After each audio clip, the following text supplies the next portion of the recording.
नमस्कार दोस्तों, मैं हूं नवीन पाटीदार और आप देख रहे हैं वॉइस ऑफ एमपी। नीमच में सीबीएन लगातार धमाकेदार कार्रवाई कर रही है। वहीं अगर बात की जाए तो नीमच की पोस्ता मंडी पर शनि लगातार मंडराए हुए हैं। वहीं दूसरी तरफ अगर बात की जाए तो बीते दिनों इंडस्ट्रियल एरिया में जिस तरीके से सुबोध बंसाली और धीरेन्द्र इंटरप्राइजेस पे जो कार्रवाई की गई थी, वहाँ से जो सामग्री जब्त की गई थी उसकी जो जाँच रिपोर्ट आई उसमें कई बड़े खुलासे हुए हैं। उसमें पाया गया कि जो नशा होता है, जो मादक पदार्थ की श्रेणी में जो अवशेष आते हैं वो यहाँ से जो है इस सामग्री में मिले हैं। उसके बाद सीबीएन ने सुबोध बंसाली और महेंद्र गर्ग धीरेन्द्र इंटरप्राइजेस के खिलाफ एनडीपीएस में मामला दर्ज कर लिया है। उसके बाद से लगातार पोस्ता थाना रिंग में जो है हड़कंप मचा हुआ है, क्योंकि ऐसा माना जा रहा है कि इसे लेकर अब सीबीएन और कई बड़ी कार्रवाई कर सकती है, पूछताछ कर सकती है। आइए देखते हैं हमारी एक खास स्पेशल रिपोर्ट।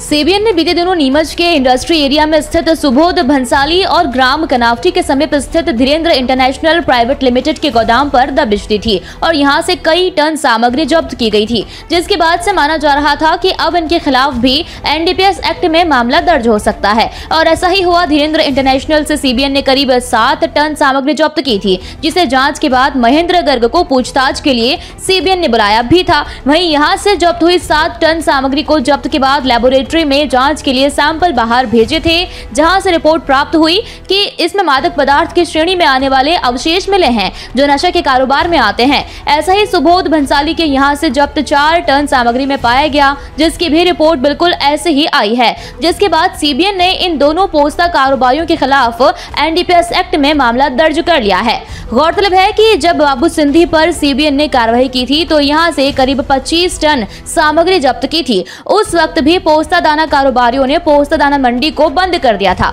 और जब हकीकत सामने आई तो फिर मंडी शुरू हुई। ऐसा अब सुबोध भंसाली और धीरेन्द्र इंटरनेशनल पर हुई कार्रवाई में होता दिख रहा है। कार्रवाई के बाद से नीमच पोस्ता दाना मंडी बंद पड़ी है, लेकिन जब जांच रिपोर्ट सीबीएन के हाथ लगी तो उसके बाद इन दोनों पोस्ता कारोबारियों के खिलाफ भी एनडीपीएस एक्ट में मामला दर्ज कर लिया गया। अब पोस्ता दाना व्यापारियों को नीलामी शुरू करनी पड़ेगी। सीबीएन को उस वक्त सुबोध भंसाली और धीरेन्द्र इंटरनेशनल महेंद्र गर्ग पर शक हुआ जब इनके गोदाम पर दबिश दी और वहां जांच के दौरान पाया गया कि जितना पोस्ता दाना छनाई के बाद मिला है उससे ज्यादा तो यहां काला दाना मिला। ऐसा होने पर सीबीएन ने माल जब्त कर जांच के लिए लेबोरेटरी भेज दिया। अब सवाल ये खड़ा होता है कि जब जितना पोस्ता दाना छनाई में मिला उससे कम ये काला दाना मिलना था, लेकिन इन्होंने उसका स्टॉक कर रखा था। अगर ये दोनों व्यापारी इसे जला देते या नष्ट कर देते तो आज इन दोनों के खिलाफ ऐसी कोई कार्रवाई नहीं होती। बाबू सिंधी कांड के बाद से पोस्ता कारोबार पर शनि मंडरा रहा है। यहाँ एक के बाद एक धमाकेदार कार्रवाई सामने आ रही है। पहले बाबू सिंधी, उसके बाद उससे जुड़े लोगों पर कार्रवाई और अब सुबोध भंसाली और धीरेन्द्र इंटरनेशनल के खिलाफ हुई कार्रवाई के बाद से पोस्ता दाना पुल में हड़कंप मचा हुआ है, क्योंकि माना जा रहा है कि सीबीएन इनसे जुड़े नीमच पोस्ता दाना मंडी के कुछ कारोबारियों से पूछताछ कर सकती है या फिर उनके द्वारा बदले गए ठिकानों पर दबिश दे सकती है, क्योंकि कहीं न कहीं कई व्यापारी सीधे तौर पर इन दोनों व्यापारियों से जुड़े हुए हैं। Bureau report, voice of MP.